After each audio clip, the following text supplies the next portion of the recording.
A carpenter arrived to fix a door in the Millionaire's house and froze when he saw his photo in a black frame. The Manhattan morning sun cast long shadows across Fifth Avenue as Jason Reynolds pulled his old pickup truck alongside the immaculate sidewalk fronting the Robertson mansion. He checked his reflection in the rearview mirror, running a calloused hand through his dark hair, noticing the flecks of gray that had appeared in recent years. At 38, Jason's face carried the weathered look of a man who worked with his hands, handsome in a rugged way, with eyes that revealed both strength and sadness. "Don't embarrass me," he muttered to his truck as he gathered his toolbox and the portfolio containing his restoration sketches. The contrast between his vehicle and the luxury cars lining the street couldn't have been more stark. The Robertson mansion stood like an ancient fortress amid the modern high-rises, a relic of old New York money that refused to bow to changing times. 3 stories of weathered limestone with arched windows and intricate cornices. It whispered of secrets and old wealth. As Jason approached the imposing front entrance, he felt a familiar tension in his shoulders, the working-class reflex of entering spaces not meant for people like him. 8 years of raising his daughter Zoe alone had taught him to swallow that discomfort and do whatever job paid the bills. The massive oak door swung open before he could knock. An older woman in a crisp uniform regarded him with practiced neutrality. "Mr. Reynolds, I'm Jessica Moore, the head housekeeper. Mr. Peterson mentioned you'd be arriving to assess the restoration work." "That's right, the east wing doors and some window frames." "From what I understand," Jessica nodded, "Mrs. Robertson is hosting her garden club this morning, and Mr. Kenneth is resting. If you'll follow me to the main hall, I'll have you wait there while I gather the house plans you'll need." Jason followed her through the entrance foyer, their footsteps echoing against marble floors. The interior smelled of beeswax and old money, polished wood, aged leather, and something else he couldn't quite place. Perhaps it was the scent of time itself. "Please wait here," Jessica said, gesturing to an ornate bench in the grand hall. "I'll return shortly." Alone, Jason's craftsman eye immediately took in the exquisite woodwork surrounding him. Hand-carved moldings, quarter-sawn oak paneling, the kind of craftsmanship that had largely disappeared from the modern world. His fingers itched to touch it, to feel the grain patterns that told stories of growth and survival. That's when he saw it. On the far wall, among a collection of portraits and landscapes, hung a painting that seemed to absorb the light around it. An ornate black frame with silver detailing contained a portrait of a young woman with 2 newborn infants in her arms. Something about the painting pulled at him, a gravitational force he couldn't explain. Jason stood, moving toward it as if in a trance. The closer he got, the faster his heart raced. The woman's face, those eyes, that gentle smile. He knew them, not from some half-remembered dream or passing resemblance, but from the photographs he'd clung to after the fire. This was Sarah Reynolds, his mother. The blood in his veins turned to ice. Those babies in her arms, that was him and Greg, his twin brother who had died in the fire that took their mother when they were just 8 years old. This was their portrait, the one that had hung in their modest living room before the flames consumed everything. "Impossible," he whispered, his voice barely audible even to himself. The portrait, nicknamed the Black Frame by his father for its distinctive ebony border, had been destroyed along with everything else in the 1995 fire. How could it be here, hanging in the mansion of one of New York's wealthiest families, perfectly preserved as if time had never touched it? "Mr. Reynolds?" Jason nearly jumped at Jessica's voice behind him. He turned, struggling to compose his expression. "I see you found one of Mr. Kenneth's treasured pieces," she said, her eyes studying him curiously. "It's interesting," Jason managed. "The frame is quite unusual. Yes, the black portrait, as the family calls it. A sentimental piece for Mr. Kenneth, though I don't know the full story behind it. Mrs. Linda, his wife, doesn't care for it much, says it doesn't match the other artwork." Before Jason could respond, the sound of approaching footsteps drew their attention. A man appeared at the entrance to the hall. Tall, impeccably dressed in a tailored suit that screamed old wealth. His salt and pepper hair was styled perfectly, his expression cold and calculating. "Jessica, Mother is asking for the Severus tea set, apparently.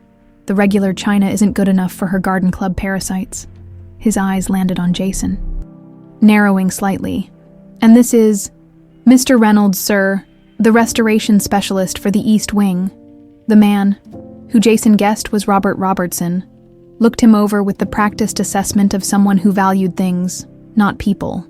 "I trust Peterson verified your credentials thoroughly," Jason nodded, professional smile firmly in place. "Yes, sir. I've restored woodwork for several historical properties in the city, including the Vandermeer estate last year." Robert's skepticism was palpable.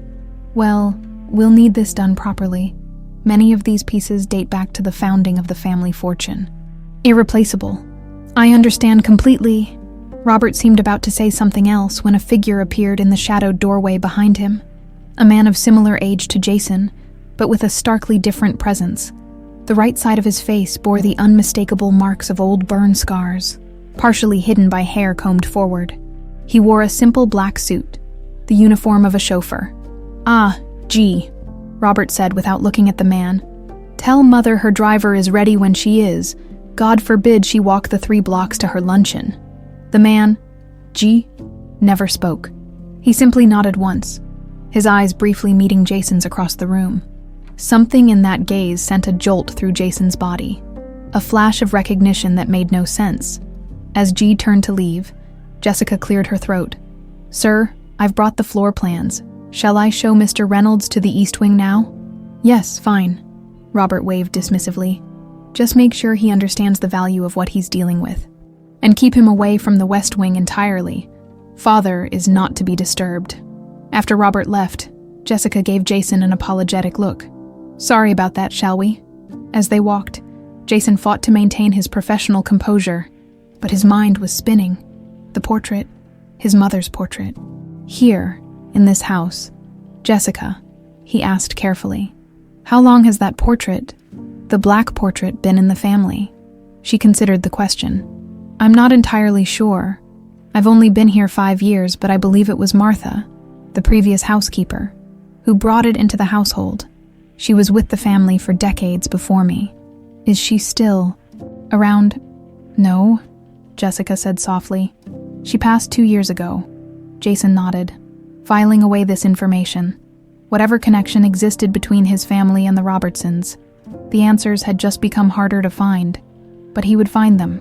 He silently vowed to extend this job as long as necessary to discover how his mother's portrait had ended up in this mansion, and what it meant for the fragments of his shattered past. As they continued toward the East Wing, Jason felt eyes on his back. Turning slightly, he caught a glimpse of G watching him from the shadows of a doorway, his scarred face unreadable, but his eyes intensely focused, like a sentinel guarding secrets that had been buried for far too long, 3 days into the restoration work. Jason had established a routine. He arrived early, before the household fully stirred, and lost himself in the meticulous work of breathing life back into century-old wood. The East Wing doors had suffered from decades of neglect, veneer peeling in places, ornate carvings dulled by layers of inappropriate polish, brass fittings tarnished to a muddy brown, but it was the hours after his official workday, when he should have been heading home to Zoe, that Jason found most valuable. His babysitter, Mrs. Kelly, had agreed to extended hours, allowing him time to carefully explore the mansion under the pretense of assessing additional restoration needs. "You coming home for dinner tonight, Dad?" Zoe had asked that morning, her small fingers adjusting the Batman backpack that seemed too large for her 8-year-old frame. "I'll try, sweetheart.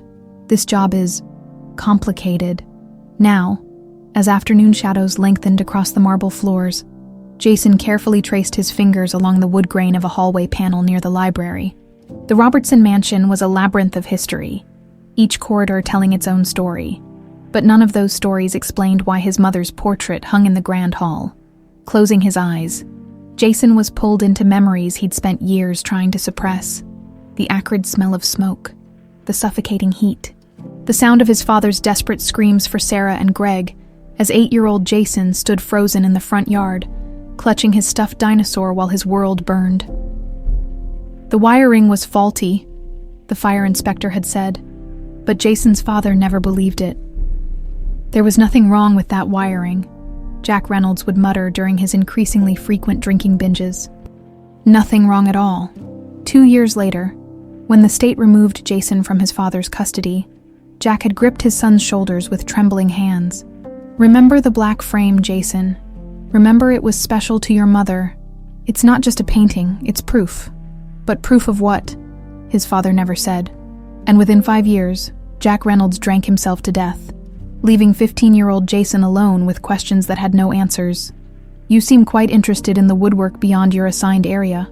The voice startled Jason from his memories. Linda Robertson stood at the end of the hallway, a cold smile playing on her lips. Despite her 65 years, she carried herself with the rigid posture of someone who controlled every aspect of her life, and preferred to control others as well. Her tailored cream suit probably cost more than Jason made in a month. Mrs. Robertson. Jason nodded respectfully. The craftsmanship throughout the house is exceptional. As a woodworker, it's hard not to admire it. Indeed. Her gaze was sharp, assessing. Robert mentioned you were working on the east wing doors, yet I find you near the library. Just finishing up for the day, I was admiring the panel work on my way out. Linda's perfectly manicured fingers brushed an invisible speck from her sleeve. Mr. Reynolds, I appreciate professional curiosity, but I must insist you stick to your assigned areas. This house has been in my husband's family for generations. Many rooms contain valuable and delicate items. Of course, I apologize if I overstepped. No harm done, she said, though her tone suggested otherwise. I understand you've taken an interest in one of our paintings as well. Jason's heart skipped a beat, but he kept his expression neutral. The one in the main hall, the black portrait. It caught my eye. The frame has interesting detailing. Yes, a rather gloomy piece. Kenneth insists on keeping it prominently displayed, though it hardly fits the aesthetic of the room. Her eyes never left Jason's face. Do you have a particular interest in portraiture, Mr. Reynolds? Not specifically. I just appreciate craftsmanship in all forms. Linda made a non-committal sound. Well, I won't keep you. I'm sure your family is waiting. Just my daughter, Jason said, immediately regretting the personal disclosure. Single father, widowed, 3 years now. Something flickered across Linda's face. Not quite sympathy, perhaps calculation. How tragic. Children need a complete family. I raised Robert alone after his father died. Until I met Kenneth, of course. It was challenging. The conversation was taking an uncomfortably personal turn. I should be going. Thank you for your understanding about the woodwork. As Jason gathered his tools, he felt Linda's eyes following him. There was something predatory in her gaze that made his skin crawl outside. The evening air provided welcome relief. The Robertson mansion, for all its grandeur, had begun to feel oppressive. As he approached his truck, he noticed the distinctive figure of G.E., standing beside a sleek black town car parked nearby. The chauffeur was meticulously polishing the vehicle's surface. His movements precise and economical. Jason hesitated, then approached. Evening? G looked up, his scarred face momentarily startled. He nodded once in acknowledgement but didn't speak. I'm Jason Reynolds, working on the East Wing restoration. He extended his hand, but G merely looked at it before returning to his polishing. Sorry, Jason said, lowering his hand. I didn't mean to interrupt. G shook his head slightly, then reached into his pocket and pulled out a small notepad and pen. He wrote quickly and held it up. Can't talk, not won't, can't. Oh, Jason said, genuinely surprised. I'm sorry, I didn't realize. G shrugged, then wrote again. Burns damaged vocal cords. Long ago, something cold settled in Jason's stomach as he studied the man's scars more carefully. Burn scars, just like the memories that haunted his dreams. G appeared to be roughly his age, with dark hair similar to his own, despite the scarring. Were you born here at the mansion, I mean? G's eyes narrowed slightly. He wrote again, more slowly this time. Came with Martha after she retired. Martha, the former housekeeper. A nod. You knew her well. Another nod, more emphatic. I've heard she was with the family for many years, Jason ventured carefully. G studied Jason's face, a strange intensity in his gaze. He wrote again, the message sending a chill down Jason's spine. She saved me. Before Jason could ask what he meant, the mansion's front door opened, and Robert emerged calling sharply, G, Mother needs to be at the opera in 30 minutes. G pocketed his notepad and moved quickly to the driver's seat. As the town car pulled away, Jason couldn't shake the feeling that the encounter had been significant. that G knew something about Martha, about the portrait, perhaps even about Jason himself. Back in his truck, Jason sat for several minutes, mind racing. The portrait of his mother, Martha the housekeeper who had somehow acquired it. G, with his burn scars and mysterious connection to Martha, Linda's thinly veiled hostility, he started the engine, knowing Zoe was waiting, but he'd already made his decision. Whatever secrets the Robertson mansion held, he would uncover them, even if it meant stirring up ghosts he'd spent a lifetime trying to forget. The Robertson mansion's library smelled of leather-bound books and the subtle perfume of old paper, a scent Jason had always loved. It was Friday afternoon, his 5th day on the job, and he'd finally found an opportunity to explore the room that had captured his curiosity since day one. The household staff was busy preparing for a dinner party, and Robert had taken Kenneth to a doctor's appointment. Most importantly, Linda was at her weekly spa appointment, giving Jason at least 2 hours of freedom. "If you need anything, I'll be overseeing the catering preparations," Jessica had told him earlier, her voice low as she passed him in the hallway. Something in her tone suggested she understood more than she let on. Now, alone in the vast library, Jason moved methodically along the shelves searching for what exactly, he wasn't sure. Family records, photographs, some explanation for why his mother's portrait hung in the grand hall of a mansion owned by people who should have been strangers. The library was 2 stories tall, with a wrought iron spiral staircase leading to a balcony that circled the room. Leather chairs sat in strategic locations, inviting quiet contemplation. One wall was dominated by a massive stone fireplace with an intricately carved wooden mantel. Jason ran his fingers along the mantel, admiring the craftsmanship while looking for anything unusual. As a woodworker, he knew that elaborate pieces like this often contained hidden compartments. His father had once told him that wealthy families of old New York frequently built secrets into their homes, hidden spaces for valuables, important documents, or sometimes just private correspondence that wouldn't survive public scrutiny. The mantel appeared solid, disappointingly ordinary despite its beauty. Stepping back, Jason surveyed the room again. If he were hiding something important, where would he put it? His eyes traveled to the paneling behind Kenneth's desk. The wood was different there, slightly darker, with a grain pattern that didn't quite match the surrounding panels. To most eyes, it would be imperceptible, but to Jason's trained perception, it stood out like a flash of neon. Moving to the wall, he pressed lightly on different sections of the panel, feeling for any give. Nothing. He examined the edges more carefully, noting a slight variation in the seam on the right side. Pulling a thin metal ruler from his toolbox, he slid it carefully into the gap and felt a subtle resistance. Then a click. The panel eased open an inch, heart pounding. Jason pulled it wider, revealing a shallow cavity about the size of a shoebox. Inside sat a leather-bound book, its surface worn with age and handling. Beside it was a small wooden box inlaid with mother-of-pearl. He removed the book first, handling it carefully. Opening the cover, he found handwritten script on the first page. The private journal of Martha Sullivan, in service to the Robertson family. Martha, the former housekeeper who had apparently saved G and brought him to the mansion. The woman who, according to Jessica, had died 2 years ago. Jason flipped to a random page, dated May 15th, 1990. Mr. Kenneth seemed particularly melancholy today. It's Sarah's birthday. He would never admit it, but I saw him looking at the old photograph he keeps locked in his desk drawer. 32 years she would be now, with her boys not much younger than she was when he cast her out. His pride has cost him so much, yet he cannot bend. Men like Kenneth believe their wealth and position grant them dominion over fate itself, yet they are prisoners of their own making. Jason's hands trembled. Sarah, his mother's name, and her boys. Could that mean him and Greg? He turned back several pages, searching for more context. An entry from December 1987 caught his eye. Visited Sarah and Jack today. The twins are growing so fast. Curious little things. Always getting into mischief. Sarah asked if her father ever mentions her. I couldn't bear to tell her the truth. Mr. Kenneth speaks of her only when deep in his cups, and then only to lament his ungrateful daughter, who chose a gardener's son over her birthright. How can I tell her that her own father refers to her beautiful boys as the gardener's spawn? Yet the pain in his eyes betrays his words. The portrait I commissioned for Sarah and Jack's anniversary hangs in their modest living room, Sarah holding the infant twins in that beautiful black frame Jack crafted. Sometimes I think of the grand portraits in the Robertson gallery and wonder if her sons will ever know their true heritage. Jason sank into the nearest chair, the journal clutched in his white-knuckled grip.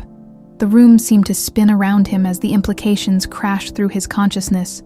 Kenneth Robertson was Sarah Reynolds' father, which meant, "My God," Jason whispered. "He's my grandfather." The sound of approaching footsteps jolted him back to reality. Quickly, he returned the journal to its hiding place but kept the wooden box, slipping it into his tool bag. Just as the library door opened, Robert stood in the doorway, his expression darkening when he spotted Jason. "What are you doing in here?" Jason gestured to the ornate ceiling molding.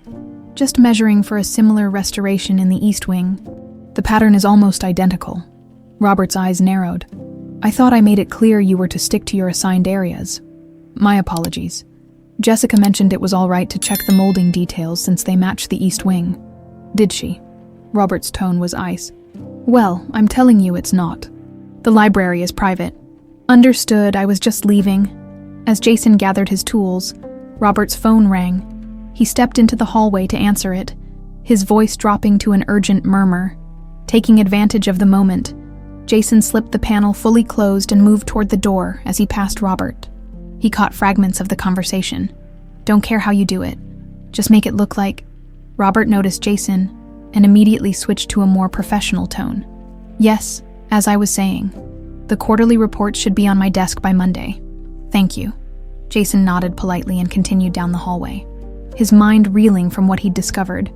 If Kenneth Robertson was indeed Sarah's father, that meant the wealthy patriarch had disowned his own daughter, Jason's mother, and never acknowledged his grandsons. But why, and how did the portrait survive the fire that killed Sarah and Greg? Lost in thought, Jason almost collided with Jessica as she rounded a corner. "Mr. Reynolds, I was looking for you." Her eyes darted to Robert's retreating figure, then back to Jason. "Is everything all right?" "Fine. Just a misunderstanding about where I should be working." Jessica lowered her voice. "Be careful around Mr. Robert, he's protective of the family's privacy."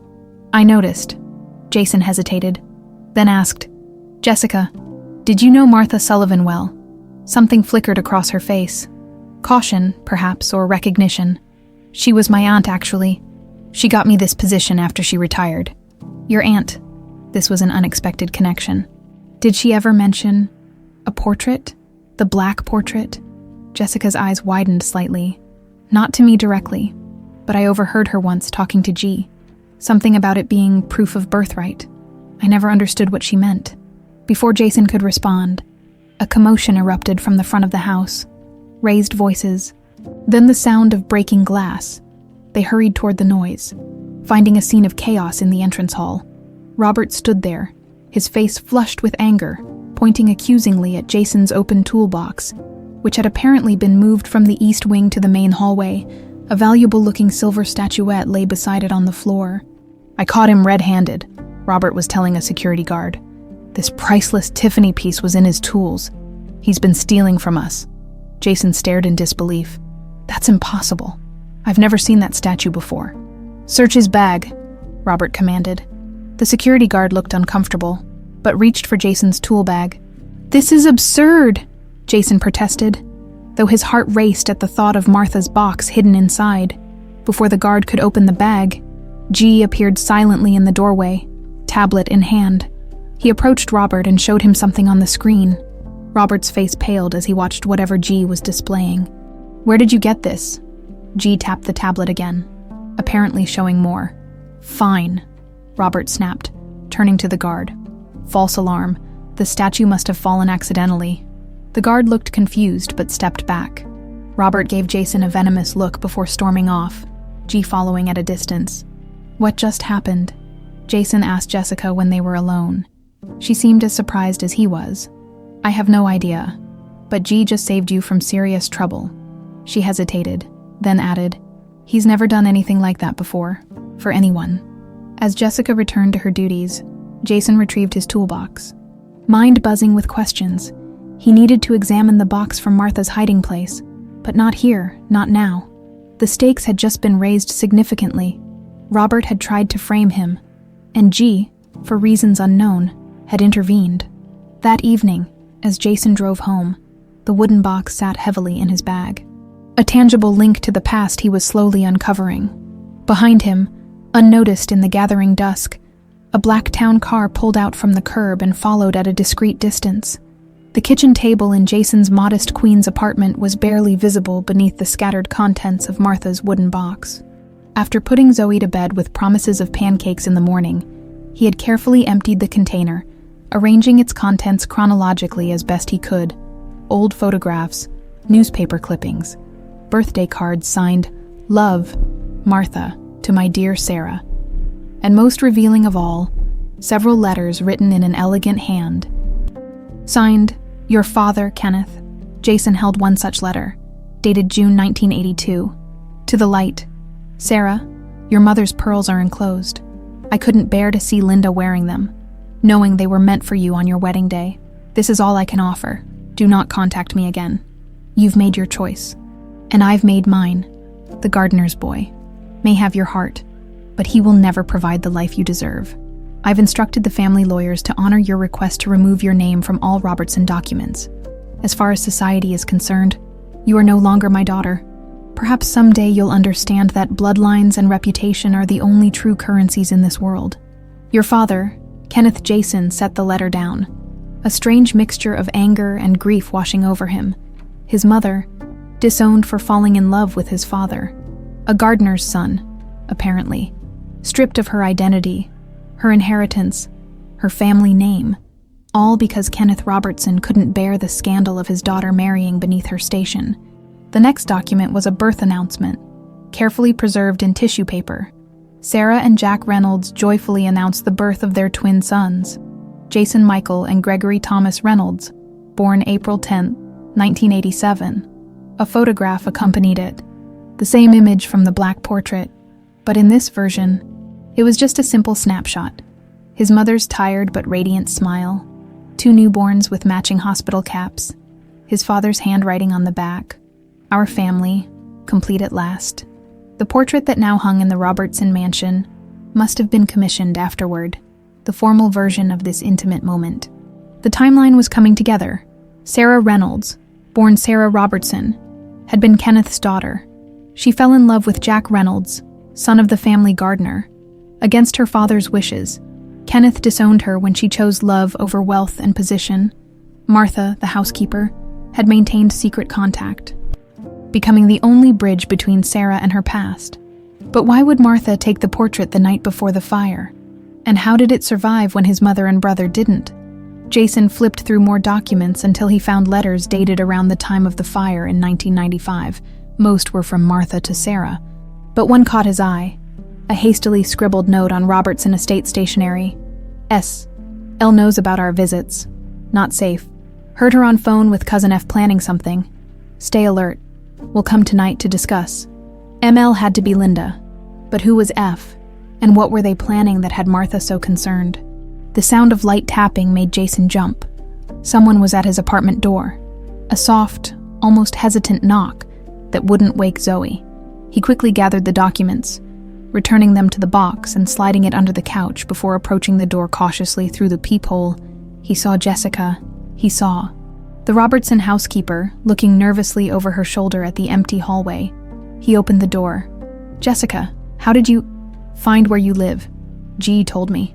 She glanced down the hall again. "May I come in? Quickly, please." Jason stepped aside, allowing her into the apartment. Once inside, she seemed to relax marginally, though her eyes continued darting around as if expecting danger from any corner. "I'm sorry to intrude like this," she said, voice barely above a whisper. "But after what happened today with Robert, and then seeing G follow you, I was worried. G followed me. He does that sometimes. Follows people in the town car. Usually on Mrs. Linda's orders, but tonight was different. He came back and went straight to his quarters without reporting to her." Jason considered this information. "Why are you here, Jessica?" She twisted her hands together. "My Aunt Martha raised me after my parents died. She was more mother than aunt to me. Before she died, she made me promise to watch over G and to help the sons when they returned. I never understood what she meant until I saw your reaction to the black portrait. Sons, Jason repeated. Plural. Jessica nodded. I think she meant you and someone else. Jason sank onto the couch. My twin brother, Greg, died in the fire with my mother, at least. That's what I was told. Are you certain of that? Jessica asked quietly, before Jason could respond. His phone buzzed with a text message. Unknown number. Watch your back. Robert making calls. Digging into your background. Jason showed Jessica the message. Seems your aunt's protege is looking out for me. Why would he do that? Jessica stared at the text, her expression troubled. I don't know. G never communicates with anyone except through notes when absolutely necessary. He's never sent a text as far as I know. What happened to him? The scars. His inability to speak. Aunt Martha would only say he survived something terrible. He came to the mansion about 10 years ago after Martha retired. Kenneth took him in as a favor to her, though Linda was furious about it. Jason's mind was racing. Jessica, I need to see Martha's journal again. There are still too many missing pieces. It's too dangerous for you to go back to the library. Robert will be watching. Then you'll have to help me, Jason said. There must be more entries around the time of the fire. Martha knew something was going to happen. She warned my mother about Linda and someone called F. Jessica paled. Frank, Linda's cousin. You know him? Of him, he's done odd jobs for the family over the years. Always paid in cash, never through official channels. Aunt Martha called him Linda's fixer. A chill ran down Jason's spine. What kind of jobs? I don't know specifics, but nothing good. He disappeared from the picture years ago, at least until recently. I saw him meeting with Linda in the garden 2 days ago. Jason absorbed this with growing unease. If Linda's fixer was back on the scene just as Jason was uncovering family secrets, that couldn't be coincidence. Listen, Jessica said urgently. I need to get back before I'm missed. But there's something else you should know. Kenneth is very ill. Worse than the family has let on. He's been meeting with his lawyers frequently, and Linda is panicking about something. I've overheard arguments about the will. He's changing it. I think so. And there's more. The night before last, I heard him talking to G. He called him Gregory. Jason's blood ran cold. You think G is... A soft creak from the hallway interrupted him. They both turned to see Zoe standing there in her dinosaur pajamas, rubbing her eyes. Daddy, who's talking? Just a friend from work, sweetheart. Go back to bed. Zoe studied Jessica with sleepy curiosity before padding back to her room. Seemingly satisfied, Jessica rose to leave. I should go. Be careful, Jason. If Robert is investigating you, it won't take much to connect you to Sarah Reynolds. Once Linda knows who you really are, what would she do? Jessica's expression was grim. Linda has spent 30 years as Mrs. Kenneth Robertson. She's not about to let long-lost grandchildren threaten her position or her inheritance. She reached for the door, then hesitated. There's a safe in Kenneth's study, behind the painting of the sailboat. If there's proof of your connection to the family, it might be there. After Jessica left, Jason sat in the darkened living room, turning over everything he'd learned. If G was indeed Gregory, his twin brother, somehow rescued from the fire, why wouldn't he reveal himself?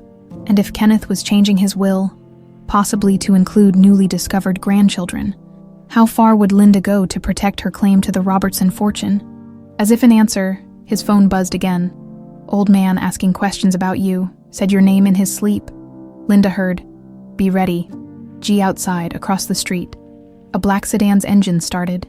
Jason moved to the window just in time to see it pull away, its taillights disappearing into the night.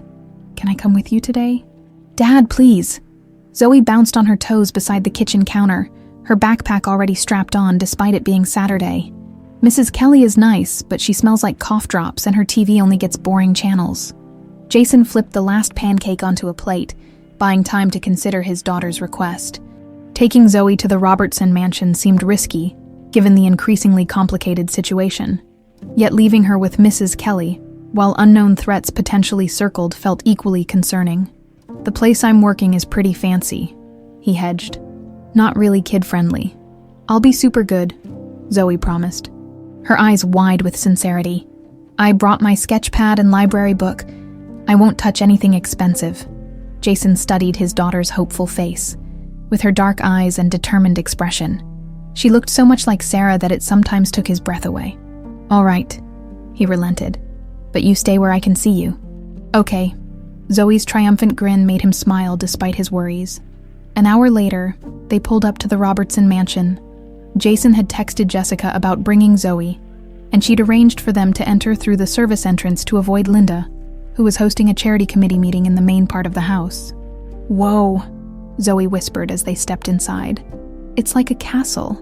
Jessica met them in the rear hallway, her smile warming as she greeted Zoe. "I've set up a little spot for you in the conservatory. It has the most beautiful light for drawing." As they followed Jessica through the back corridors, Jason kept Zoe close, acutely aware of every shadow and sound. The mansion felt different today, more menacing, as if the walls themselves were watching their movements. The conservatory was a pleasant surprise. A sun-filled room with tall windows overlooking a private garden. Potted palms and flowering plants created a peaceful atmosphere, and a small table had been prepared with drawing supplies and a plate of cookies. "This is perfect," Jason told Jessica. "Thank you. Mr. Kenneth rarely comes here, and Mrs. Linda avoids it entirely. Something about the humidity affecting her hair." Jessica smiled conspiratorially. "You should be undisturbed." Once Zoe was settled with her sketch pad, Jason lowered his voice. "Any news about the journal?" "I couldn't access the library, but..." Jessica discreetly passed him a folded paper. "I copied some entries from memory, dates around the fire." Jason pocketed it with a grateful nod. "And Kenneth. Doctor's visit this morning, he's not doing well." She hesitated. "He's been asking about the black portrait. Wanted it moved to his bedroom." A soft knock at the conservatory door interrupted them. G stood in the doorway, his scarred face partially hidden by the shadows. His eyes moved from Jason to Zoe, widening slightly. "G," Jessica acknowledged. "This is Zoe, Mr. Reynolds' daughter." Zoe looked up, her initial surprise at G's appearance quickly replaced by curiosity. "Hi, I like your suit. You look like you drive important people around." G inclined his head in a small bow that made Zoe giggle. He pulled out his notepad and wrote something, showing it to her. "I like your drawing," Zoe read aloud. "Thanks, it's our apartment. But with a tower added, Dad says real apartments don't have towers, but I think they should." G's lips curved in what might have been a smile. He wrote again. "Every home should have a tower," Zoe read, beaming. "See, Dad? He gets it." Jason watched the exchange with a strange tightness in his chest. There was something about the way G looked at Zoe, a profound tenderness that seemed almost familial. "G," Jessica said softly, "is Mr. Kenneth back from his appointment?" G nodded, then wrote a longer note which he handed to Jason. "Kenneth asking for you. Says he recognizes your craftsmanship. Private meeting requested." Linda furious. "Be careful." Jason shared a concerned glance with Jessica. "When?" "Now. I'll take you. Jessica will watch girl. I need to go with G for a bit," Jason told Zoe. "Job stuff. Will you be okay with Jessica?" "Duh, Dad. We're going to have cookies and talk about towers." Jason followed G through a series of back corridors and up a narrow service staircase. The contrast between these plain passages and the opulent main areas of the mansion was striking, a physical representation of the division between the Robertson family and those who served them. G stopped before an imposing mahogany door on the second floor, gesturing for Jason to wait. He knocked softly before entering, leaving Jason alone in the hallway. In those quiet moments, Jason studied the wood grain of the door, running his fingers over the carved details. His father had taught him that wood holds memories, that the rings record seasons of plenty and scarcity, that knots mark traumas overcome, that even after cutting, sanding and finishing, the core essence remains. The door opened, and G beckoned him inside. Kenneth Robertson's bedroom was elegant but austere, more like a high-end hotel suite than a personal space. The curtains were partially drawn, casting the room in a gentle half-light.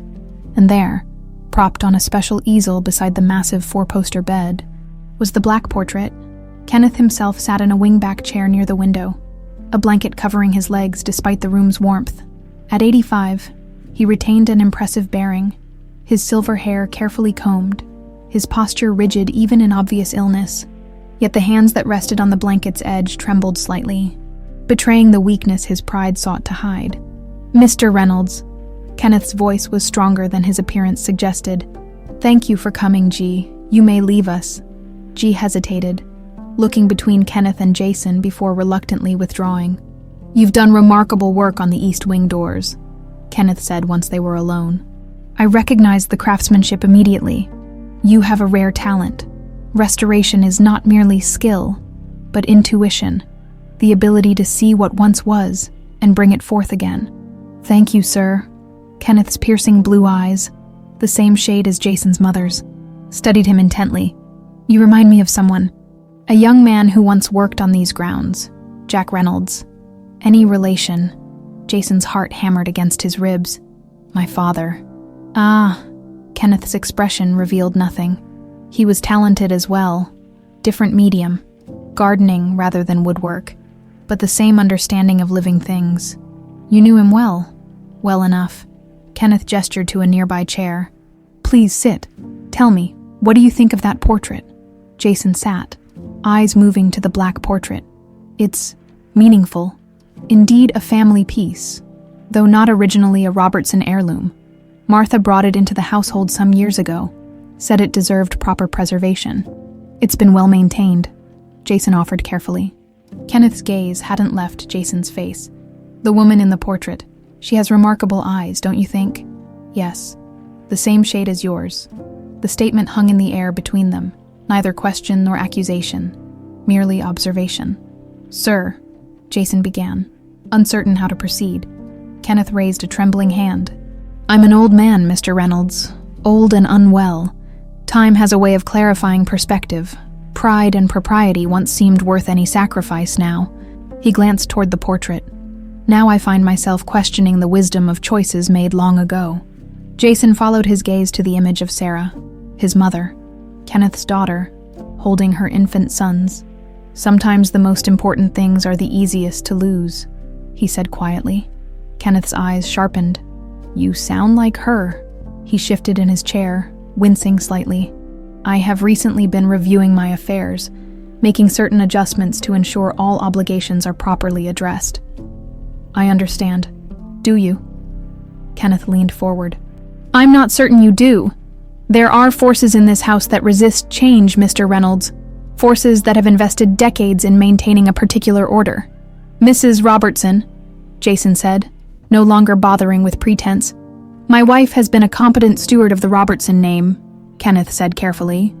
"But blood is blood, Mr. Reynolds, and in the end, that is what remains." Before Jason could respond, the bedroom door opened. Linda stood in the doorway, her expression glacial as she took in the scene before her. "Kenneth, darling, you should be resting." Her voice was honey over ice. "Mr. Reynolds? I'm sure you have duties elsewhere." Kenneth straightened in his chair. "Mr. Reynolds is here at my request, Linda." "Of course, dear. But Dr. Mercer was quite clear about limiting visitors." She moved to Kenneth's side, placing a proprietary hand on his shoulder. "Particularly during your medication times." Jason rose. Recognizing the dismissal, "Thank you for your time, Mr. Robertson." As he moved toward the door, Kenneth called after him. "Mr. Reynolds, I'd appreciate it if you'd look at the library paneling next week. I believe some of the original details warrant your attention." "I'd be happy to, sir." Linda's fingers tightened visibly on Kenneth's shoulder. "I'll have Jessica show you out." In the hallway, Jason found G waiting, his expression inscrutable. Jason followed him back toward the service stairs in silence, mind racing with the implications of Kenneth's words. The old man knew, or at least suspected, who Jason was, and he was changing his will. No wonder Linda was panicking. As they reached the bottom of the stairs, G suddenly gripped Jason's arm, pulling him to a stop. He pointed to his ear, then toward the nearby morning room, where voices were audible through the partially open door. "Don't care how you do it, Frank," Linda was saying. Her voice tense. "This needs to be handled immediately. He's asking too many questions, getting too close." "Like mother, like son," a man's voice, presumably Frank, replied with a chuckle. "Don't worry, Linda. I took care of the problem 30 years ago, didn't I? Some problems just need a little fire to solve them." G's grip on Jason's arm tightened painfully, his scarred face a mask of barely contained rage. Jason placed a steadying hand on his shoulder. feeling the tremors running through the other man's body. In that moment, with Linda's words hanging in the air between them, Jason knew with absolute certainty GE was Gregory, his brother, the twin who hadn't died in the fire after all. And the people who had set that fire were now planning something equally devastating to protect their claim on the Robertson fortune. The garden behind the Robertson mansion offered the only privacy Jason could find that afternoon. After overhearing Linda's conversation with Frank, he had hurried back to the conservatory. Relieved to find Zoe happily engaged in a drawing competition with Jessica, G had disappeared, his rigid posture and shaking hands suggesting he needed space to process what they'd heard. Now, as evening approached, Jason sat on a stone bench partially hidden by overgrown hedges, unfolding the paper Jessica had given him. The copied journal entries were written in her neat handwriting. April 12, 1995. Linda confronted me today about my unauthorized excursions. She knows I've been visiting Sarah and the boys. I denied everything, but she wasn't fooled. Your loyalty should be to this family, she said, as if Sarah and her sons aren't Robertson blood. I fear what she might do. Kenneth remains oblivious, locked in his study with his regrets and his bourbon. April 14, 1995. Overheard Linda on the phone with Frank. Something about electrical problems, and unfortunate accidents happen all the time. I must warn Sarah. We'll visit tonight and take the portrait for restoration. The excuse I've prepared. The boys turn 8 tomorrow. I've hidden presents in my bag. April 15th, 1995. God forgive me. The fire. It happened so fast. I had just left with the portrait when I heard the explosion. Turned back but could only reach Gregory, unconscious near a window. Sarah was still inside, calling for Jason. Jack was fighting the flames, trying to reach them. I had to choose. Get Gregory to safety or go back for the others. The boy was so badly burned. His screams still haunt me. When the fire trucks came, I slipped away with him. I couldn't risk Linda discovering he survived. My sister in Maine will keep him safe until I can arrange something more permanent. I pray Jason and Jack made it out, but there's been no word yet. May 30, 1995. Finally news of Jack and Jason. Both survived, though Jack is lost to drink now. The authorities have placed Jason in foster care. I've arranged for quiet financial support through a lawyer friend. Gregory asks for his brother constantly, but the trauma has stolen his voice. Doctor says the vocal cord damage may be permanent. The burns are healing, but slowly, he'll carry these scars forever. When he's stronger, I'll tell him everything. About Kenneth, about his heritage, about Linda's betrayal. For now, I let him believe his family is all gone. It's safer that way. Jason folded the paper with trembling hands. The final confirmation of what he'd already begun to suspect. The fire that killed his mother hadn't been an accident. Linda and her cousin Frank had engineered it to sever any connection between Kenneth and Sarah's family, and Gregory, had survived. Rescued by Martha, who raised him in secret to protect him from Linda, a shadow fell across the bench. Jason looked up to find Robert standing over him, his expression unreadable. Planning to spend the night in our garden, Reynolds? Jason stood, tensing for confrontation. Just taking a break before finishing up. A break that involves reading mysterious notes. Robert's eyes flicked to the folded paper in Jason's hand. Work calculations, Jason lied, for the materials I need to order. Robert studied him with a coldness that reminded Jason of Linda. You've been spending a lot of time with my father recently. Mr. Robertson has been interested in the restoration work.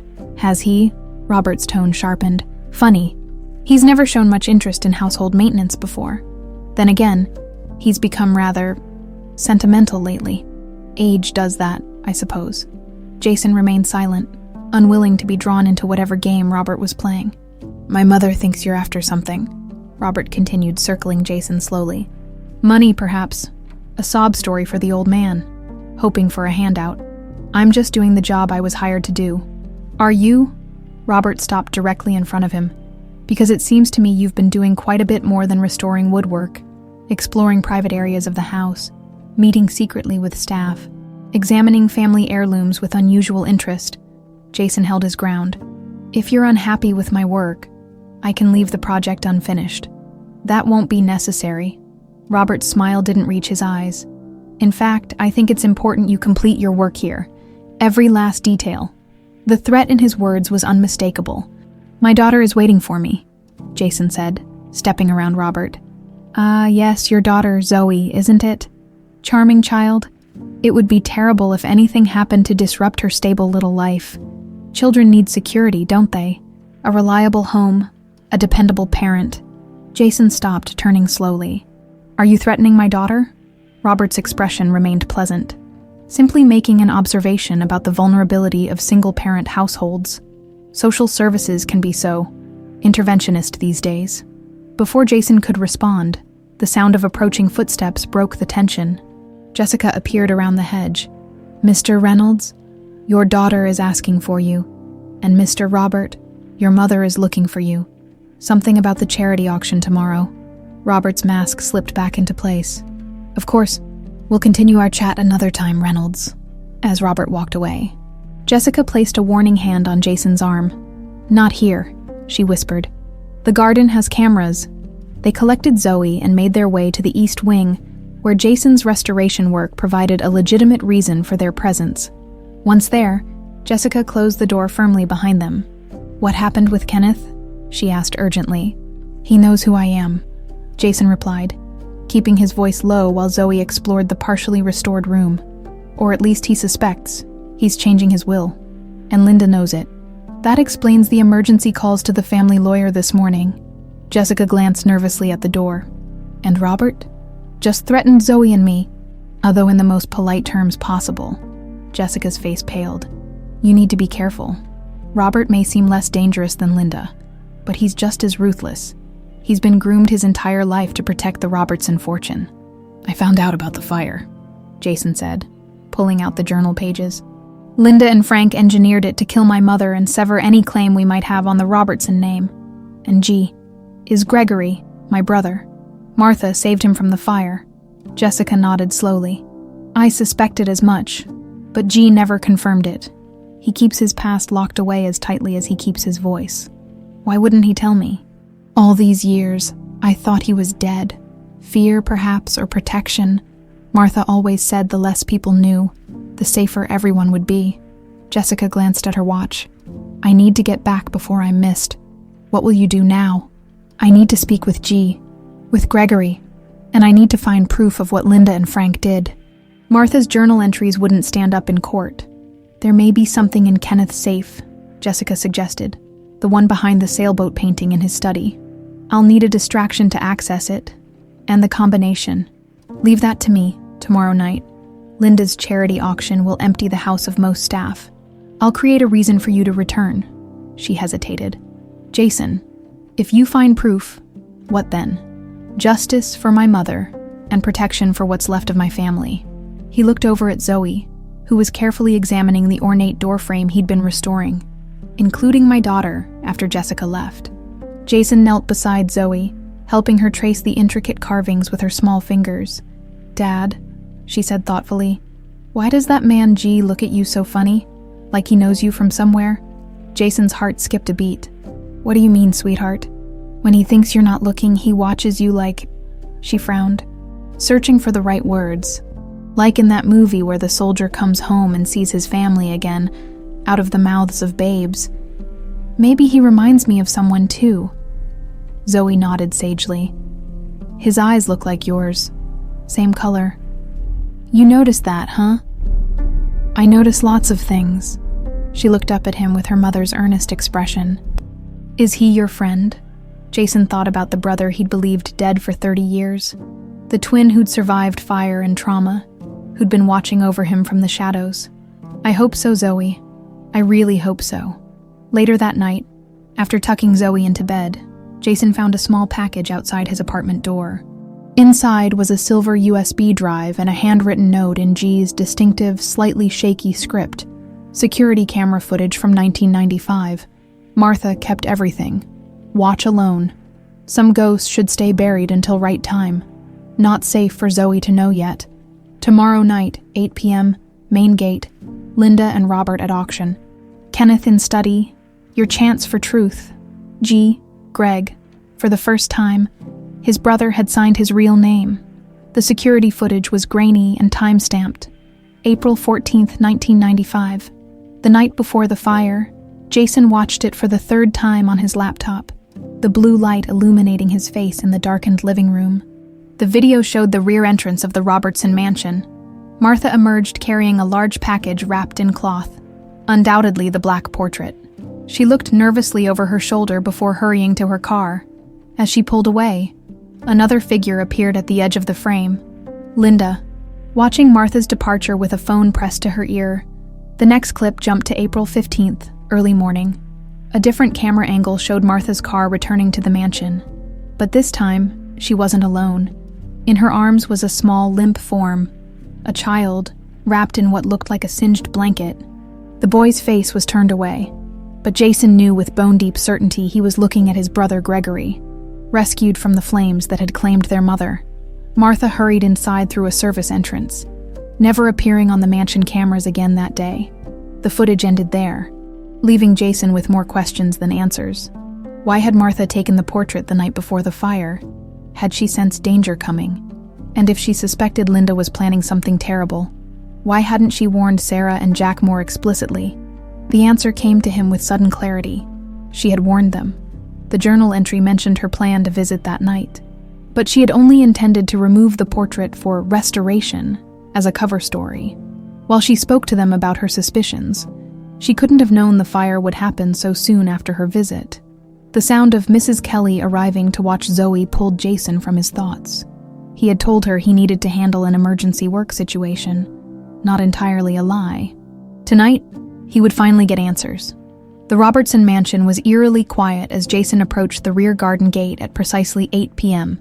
The charity auction had emptied the house of staff and family, save for Kenneth and his nurse. The evening shadows stretched across the manicured lawn, and somewhere in the distance, a police siren wailed, a discordant note in the prestigious neighborhood. Gregory stood waiting, his scarred face partially hidden in the gathering darkness. When he spotted Jason, he unlocked the gate without a word. They walked in silence through the garden, two brothers separated by 30 years of false history. Now moving in perfect synchronization, their footsteps matched pace instinctively, a physical echo of their shared DNA. Gregory led him not to the main house, but to a small guest cottage at the far end of the property. Once inside, he flipped on a single lamp and handed Jason a folded note. "We can talk here. No cameras, no listening devices." Martha made sure of it. "Gregory," Jason said, the name feeling strange on his tongue. Gregory's face twitched at the sound of his full name. He wrote quickly, "Most know me as G now. Gregory died in that fire. But you didn't die, Martha saved you." Gregory nodded slowly, then wrote again, his hand trembling slightly. "I remember the heat, the smoke, couldn't breathe, couldn't find you. Mom was calling for us. Then darkness. Woke up with Martha in Maine, bandages everywhere. No voice." Jason sank into a chair, the weight of the past 3 decades pressing down on him. "All this time I thought you were dead. Dad thought you were dead. He never recovered. Drank himself to death when I was 15. Gregory's expression crumpled. He wrote again. "Martha told me he died when I was 10. Said you were in good foster home. Safer if everyone thought I died too. Linda would have finished the job if she knew. Why come back to the mansion? Why work for them?" Gregory's writing became more urgent. Martha got sick before she died. Told Kenneth everything. About Sarah being pregnant. About the twins. About the fire. Kenneth brought me here as driver. His penance. Linda doesn't know who I am. Just the charity case with burn scars that Martha begged Kenneth to help. But why didn't you find me once you were here? Let me know you were alive. Too dangerous. Linda watching. Robert watching. Martha said wait for right moment. Then you appeared, working on doors. Like universe bringing us back together. Jason ran a hand through his hair, emotions threatening to overwhelm him. Jesus, Greg. 30 years. We lost 30 years. Gregory placed a hand on Jason's shoulder. The first physical contact between the twins since they were children. His scarred fingers gripped tightly, as if afraid Jason might disappear if he let go. "Kenneth knows who you are?" Jason asked. Gregory nodded, writing. "Figured it out last year. Started changing will." Linda panicked, called Frank back. "The same Frank who set the fire that killed our mother." Gregory's eyes blazed with a fury that needed no words. He wrote a single word: revenge. Jason nodded slowly. But we need proof. Something that will stand up in court. Gregory moved to a small desk in the corner, unlocking the bottom drawer with a key from his pocket. He withdrew a metal box and placed it on the table between them. Inside were more of Martha's journals, photographs, and a small tape recorder with several cassettes labeled with dates. Martha recorded conversations, Jason asked. Surprised? Gregory nodded, selecting a tape labeled April 12th, 1995, and inserting it into the recorder. He pressed play. A woman's voice, presumably Linda's, though younger, filled the room. Becoming a problem, Frank. Martha's been visiting them regularly, if Kenneth ever found out Sarah has twin boys. A man's gruff voice replied. So, the old man disowned her, right? Not like they have a legal claim. Don't be stupid. Kenneth's getting sentimental in his old age. Last week I caught him looking at Sarah's childhood photos. If he reunites with her, if he meets those boys, everything we've worked for is at risk. I need this problem eliminated. What exactly are you asking, Linda? You know people who can make accidents happen. Electrical fires are common in older buildings. A pause, then. This is different than our usual arrangements. Linda, we're talking about your stepdaughter, children. She's not my anything. She's the mistake Kenneth made with his first wife. A mistake that needs to be permanently erased before it costs us millions. The recording ended. Jason sat frozen, the evidence of Linda's murderous plot hanging in the air between them. This is it, he whispered. Proof that she orchestrated the fire. Gregory nodded grimly, writing, more tapes, more evidence. Been collecting for years, waiting for right time. Why wait? Why not take this to the police immediately? Kenneth dying, cancer. Doctors give weeks. Newell names us both. You, me, Zoe. Need to protect him until it's official. Jason absorbed this information slowly. Linda and Robert know about the will. Know something changing, lawyer visits. Kenneth asking about you. Not sure they suspect me yet. A sudden knock at the cottage door made them both jump. Gregory motioned for Jason to stay silent as he approached the door cautiously. He opened it to reveal Jessica, her face flushed with urgency. You need to come quickly, she gasped. Kenneth's collapsed. He's asking for both of you. Gregory and Jason exchanged alarmed glances before rushing from the cottage, following Jessica across the dark garden toward the main house. The night air felt electric with tension as they hurried through the kitchen entrance and up the service stairs. Kenneth's bedroom door stood open, the room dimly lit by a single lamp. The old man lay in his massive bed, his skin alarmingly gray, his breathing labored. A nurse stood nearby, administering oxygen through a nasal cannula. When Kenneth saw them enter together, something like peace washed over his features. He beckoned them closer with a trembling hand. My boys, he whispered, his voice barely audible. Sarah's boys at last. Jason felt Gregory stiffen beside him, emotions radiating from his scarred form like heat. They approached the bed together, moving in that same unconscious synchronicity. Mr. Robertson, Jason began. Grandfather, Kenneth corrected, each word clearly costing him effort. Should have acknowledged you. Long ago pride. Such a destructive force. Gregory reached out hesitantly, taking Kenneth's frail hand in his own. The old man's eyes filled with tears. Gregory, my quiet warrior. Watching over us all these years? He turned to Jason. And Jason, so like your mother. Her strength, her talent. Sir, grandfather, Jason said, the word strange on his tongue. You need to rest. We can talk when you're stronger. Kenneth shook his head weakly. No more time for waiting. Papers signed. New will filed. But Linda, dangerous when cornered. As if summoned by her name, a commotion erupted in the hallway. Linda's voice, shrill with fury, carried through the open door. What do you mean I'm not allowed in? He's my husband. The nurse moved quickly to the door, closing it firmly and turning the lock. Mr. Robertson's orders, she explained. No visitors except those specifically named. Kenneth's eyes locked with Jason's. The safe, he whispered. Behind the sailboat. Everything you need. To protect yourselves. Gregory squeezed his grandfather's hand, tears tracking silently down his scarred cheeks. For the first time in 30 years, he tried to speak, his damaged vocal cords straining to form a single word, the thank you. The sound, raspy and broken as it was, seemed to fill Kenneth with a final surge of strength. He gripped both their hands. Find the truth, all of it. Make this family what it should have been. Outside, Linda's demands grew more insistent. The door handle rattled violently. Time was running out. The nurse can't keep us out forever. Linda's voice pierced through the door. Robert, call Dr. Mercer immediately. Tell him Kenneth is being isolated from family during a medical emergency. Gregory gestured urgently toward the adjoining study. Jessica nodded, understanding instantly. The safe, she whispered.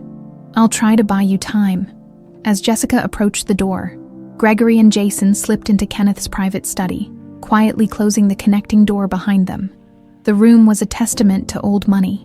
Leather-bound books, hand-knotted Persian rugs, and furniture that had probably been commissioned specifically for the space generations ago.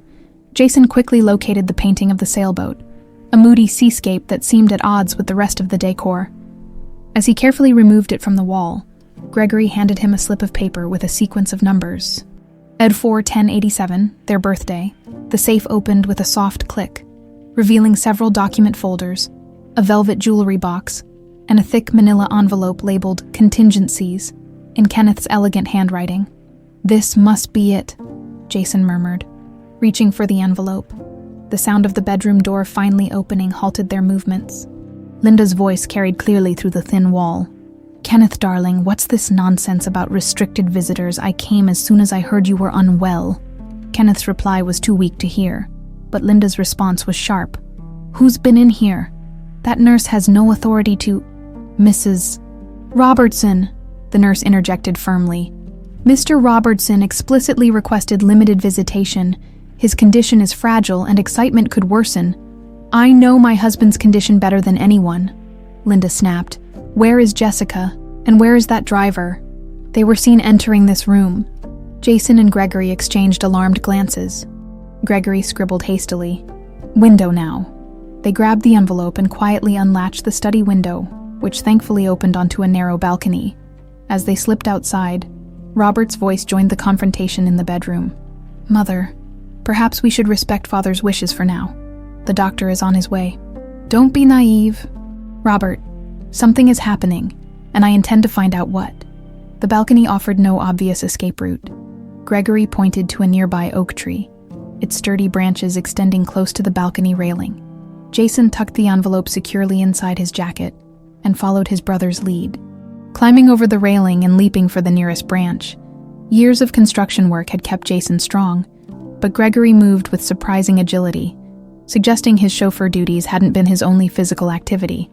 They descended the tree quickly, dropping the last few feet to the ground, just as lights flicked on in Kenneth's study. Crouching low, they ran across the darkened lawn toward the guest cottage. Inside, Jessica was already waiting, her face tense with worry. They've called security to search the grounds, she said breathlessly. We don't have much time. Jason opened the manila envelope, spreading its contents across the small table.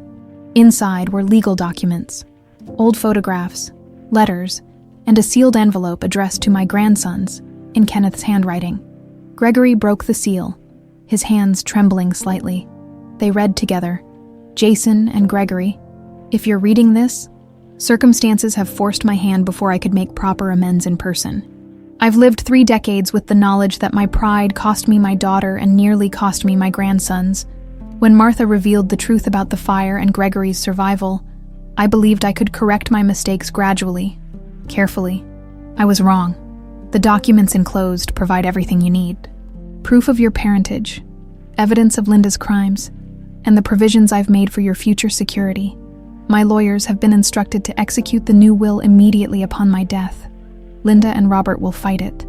Of course, the recordings Martha kept all these years will be your shield. There is one thing you should know that even Martha never discovered. Linda's hold over Robert goes beyond maternal influence. Robert is not my son. He is the son of Frank Miller, Linda's cousin and co-conspirator. DNA tests confirmed my suspicions years ago. I kept this knowledge private to spare him pain. As Robert himself is unaware of his true parentage, I cannot undo the past. But I hope this truth brings you some measure of justice. Sarah deserved better from her father. You deserved better from your grandfather. With deepest regret and love, Kenneth Robertson. Jesus, Jason whispered, the revelation hitting him like a physical blow. Robert is Frank's son, Jessica gasped. That explains why Linda has always been so protective of him. Beyond normal maternal instinct, she's been guarding a secret that could destroy her position in society. Gregory was rifling through the other documents, pulling out what appeared to be bank statements. He showed them to Jason, pointing to regular payments to offshore accounts dating back 30 years, coinciding perfectly with the time of the fire. Payoffs, Jason realized. Kenneth kept records of Linda's suspicious financial activities. But why wouldn't he confront her? Jessica asked. If he suspected her involvement in Sarah's death. Because he shared the guilt, Jason said quietly. He disowned his daughter, drove her away. In his mind, he set the stage for the tragedy.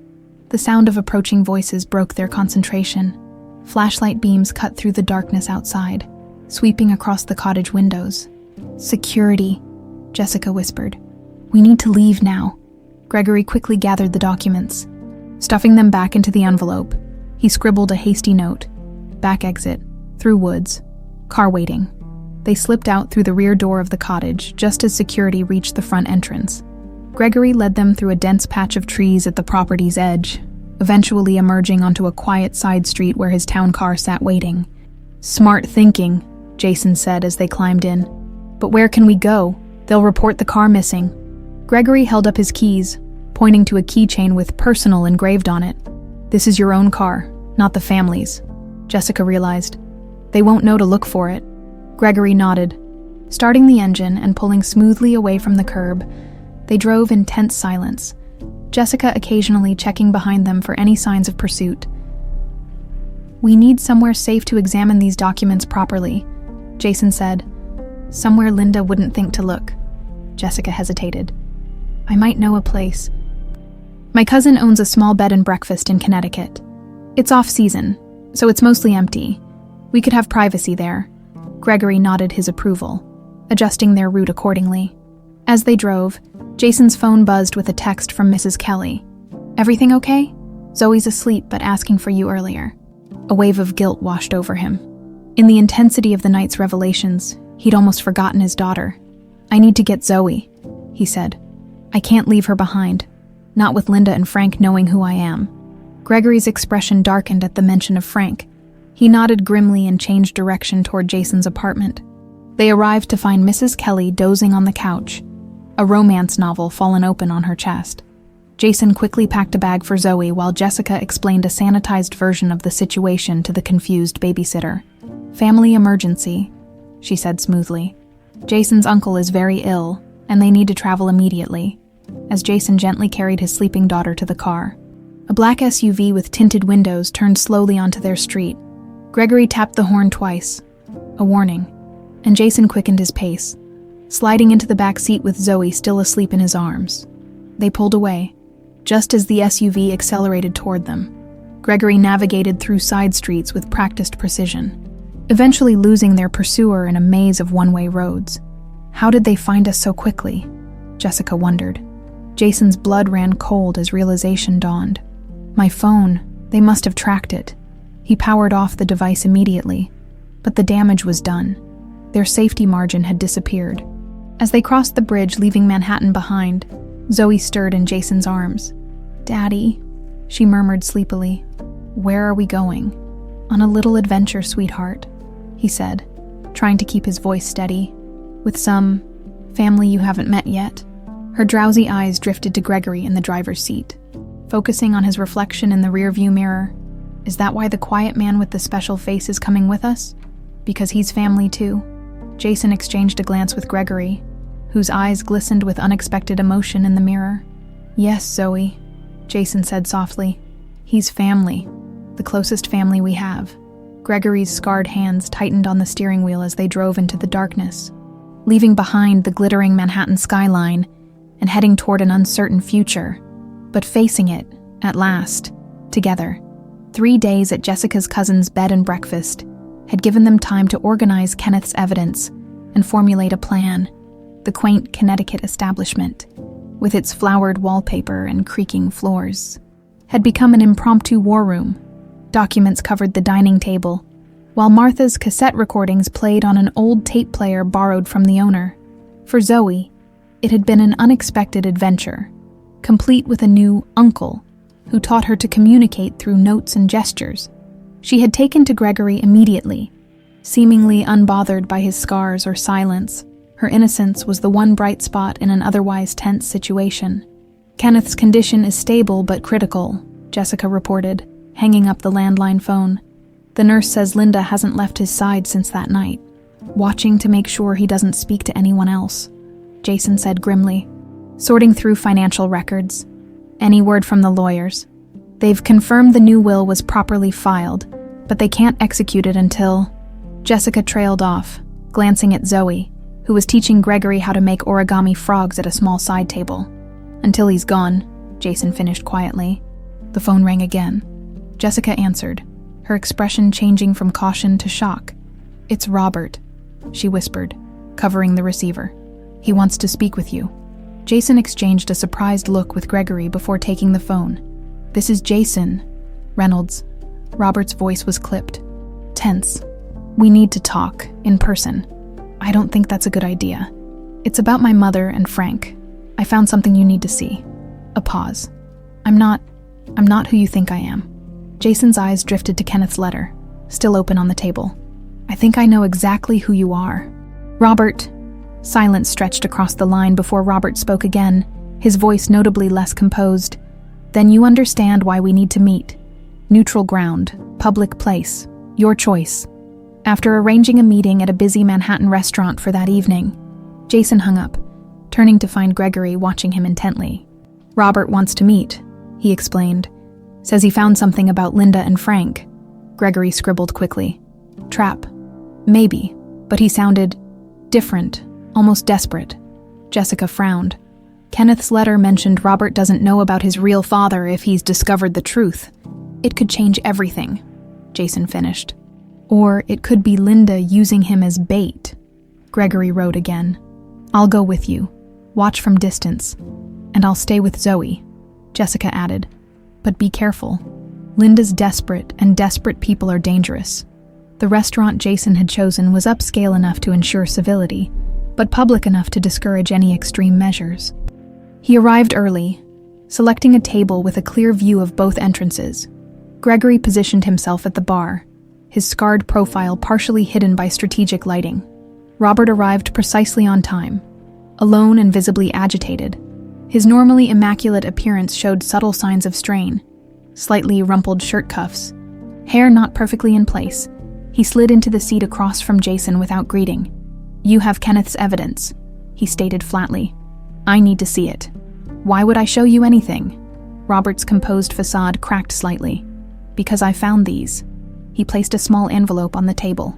"Letters between my mother and Frank Miller, dating back to before I was born." Jason opened the envelope carefully. Inside were several yellowed pages of handwritten correspondence. The first, dated nearly 41 years ago, contained phrases that left little room for interpretation. "Linda darling, we must be more careful. If Kenneth ever suspected the child isn't his. Remember Singapore next month? Tell him it's a shopping trip. We'll have our time then. You know," Robert said, watching Jason's expression. "You know I'm not Kenneth's biological son." "Yes." "How long?" 3 days? Kenneth left a letter explaining everything. Robert absorbed this with surprising calm. "All my life, I've been groomed to protect the Robertson legacy, to become worthy of inheriting an empire I apparently have no blood right to." His laugh was bitter. "The irony is extraordinary. Is that why you wanted to meet? To confirm your parentage?" "No." Robert's eyes hardened.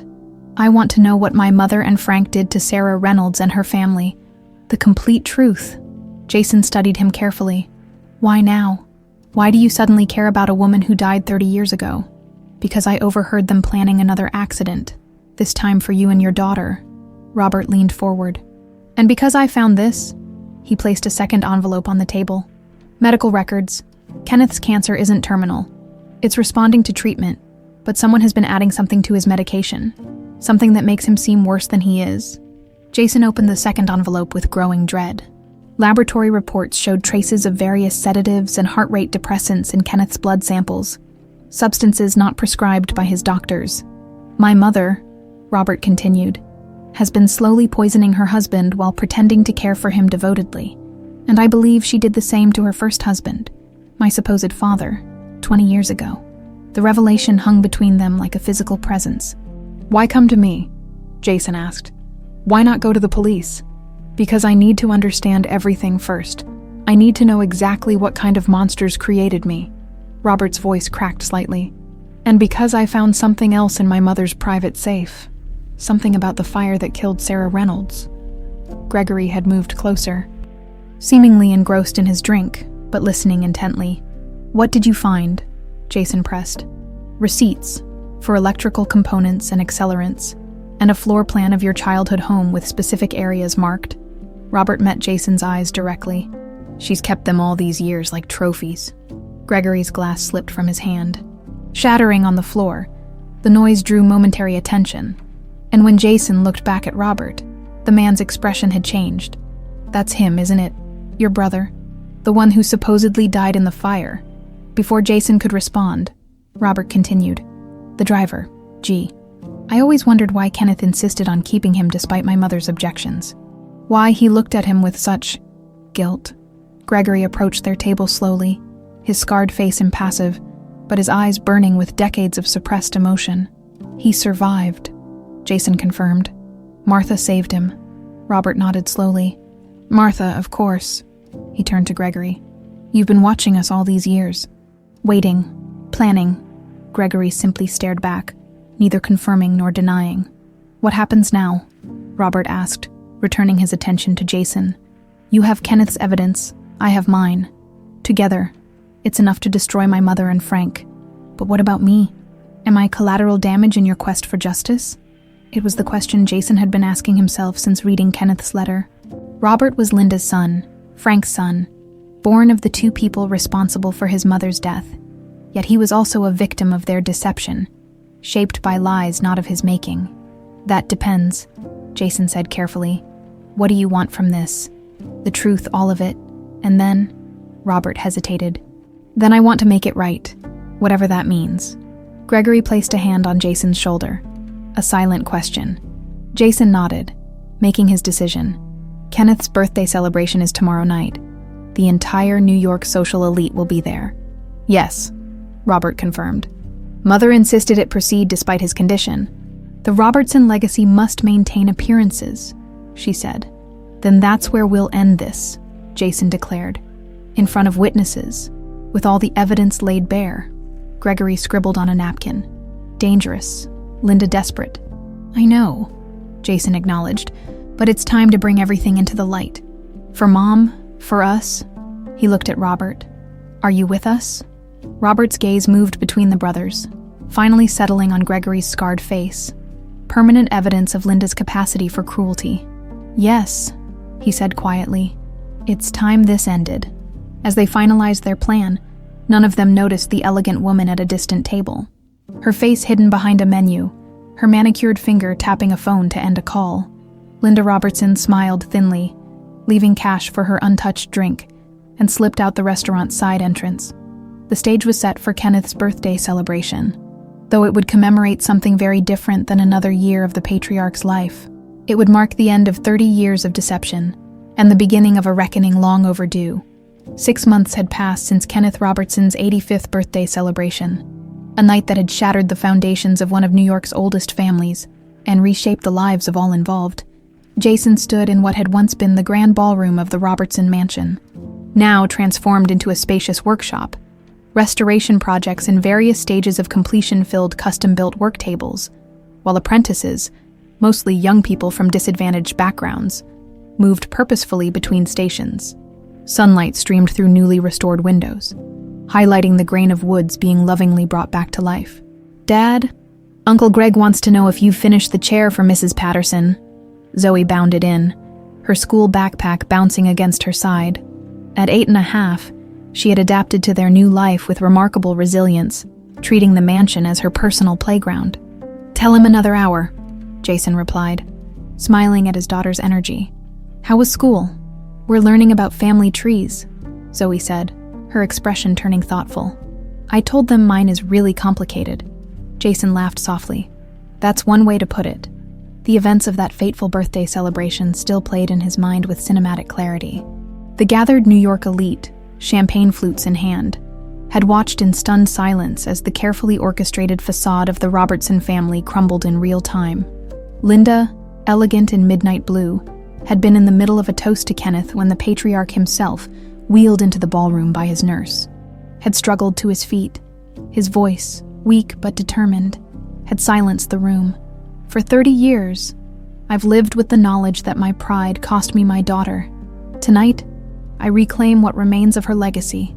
I'd like to introduce my grandsons, Jason and Gregory Reynolds." The gasps had been audible as Jason and Gregory stepped forward, flanking their grandfather.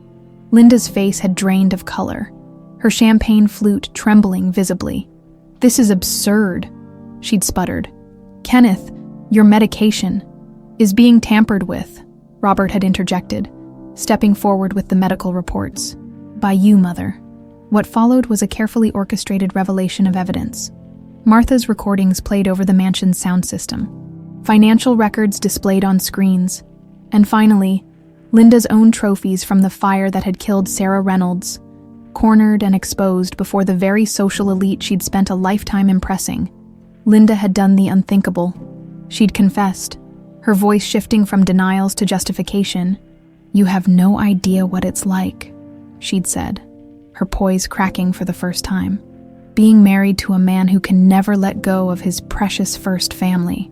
I did what was necessary to protect what was mine."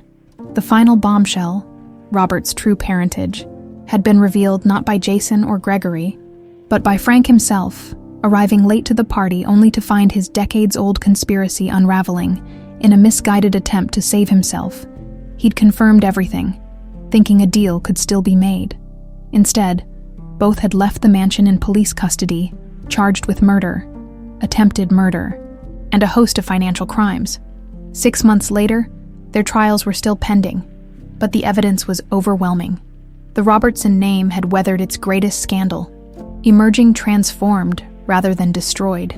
"Uncle Greg says to come to the music room when you're done," Zoe added, pulling Jason back to the present. "Robert's coming for dinner, and Aunt Jessica made that pasta you like." "I'll be there soon," Jason promised, returning to his careful sanding of the antique chair spindle. The family they'd formed in the aftermath was unconventional, but somehow right. Jason and Zoe occupying the east wing, Gregory in the former chauffeur's quarters, his choice. Robert in a modest apartment over the garage, also his choice. And Jessica overseeing the household with her natural efficiency. Kenneth, against all medical predictions, had rallied. Once the poisoning stopped, though still frail, he had lived long enough to see the Robertson Foundation renamed for his daughter, and to witness the mansion's transformation into something Sarah would have approved of. Part workshop, part school, part home. Jason finished his work and headed toward the music room, passing the newly restored library. The room's secret compartment remained, though now it held family photographs rather than hidden evidence. The black portrait had been moved to the most prominent wall, restored by Jason's own hands.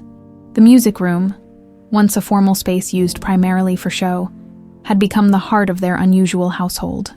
As Jason entered, he found Gregory at the piano with Zoe, patiently guiding her through simple scales. His brother's therapy had been progressing steadily, while full speech remained difficult. He could now manage short sentences with effort, though he still preferred writing for complex communication. "Sounds good," Gregory told Zoe, his voice raspy but clear enough to make her beam with pride. Robert entered from the opposite door, carrying a bottle of wine. The past months had softened his rigid bearing, though periods of melancholy still overtook him at times. Finding out your entire identity was built on lies tended to have that effect. "Jason," he acknowledged with a nod. "The Patterson restoration looks exceptional. Thanks. Should be delivered next week." Their relationship remained complicated, neither friends nor enemies, but bound by shared trauma and a determination to rebuild something meaningful from the wreckage of the past. Kenneth joined them last, moving slowly with his walker, Jessica hovering nearby. At 85, He carried the weight of his past decisions visibly, but also the lightness of reconciliation. "My family," he said simply, surveying the room with clear eyes.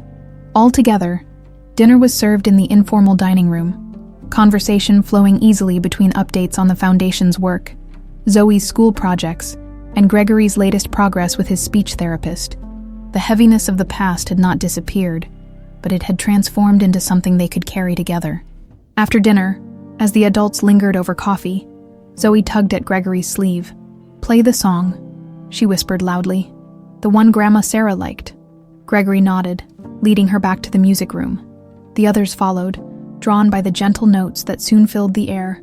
A lullaby that Martha had once hummed while cleaning, which she claimed Sarah had sung to her twin boys. Zoe sat beside Gregory on the piano bench, her small fingers occasionally joining his on the simpler notes. In the soft evening light, her profile showed hints of the grandmother she had never met. Jason stood by the black portrait, now understanding why Martha had risked so much to save it the night before the fire. It wasn't just a painting. It was proof of connections that no amount of wealth or social position could erase. Evidence that love persisted even when everything else burned away. Kenneth moved to stand beside him, gazing up at Sarah's face. "She would be proud," he said quietly, "of both of you and of her granddaughter." "I hope so," Jason replied. "I wish she could have seen all this." Gregory joined them, placing a hand on the ornate black frame. "She sees," he managed, the words slow but clear. "She found us." As the last notes of the lullaby faded, the setting sun cast a particular ray through the western windows, illuminating the portrait in such a way that Sarah's loving gaze seemed to encompass everyone in the room. The shadow of the frame stretched across the floor, encircling them in what looked remarkably like an embrace. "She never left," Jason agreed softly. Outside, the restored gardens bloomed with new life, carefully tended native plants replacing the formal European specimens Linda had preferred.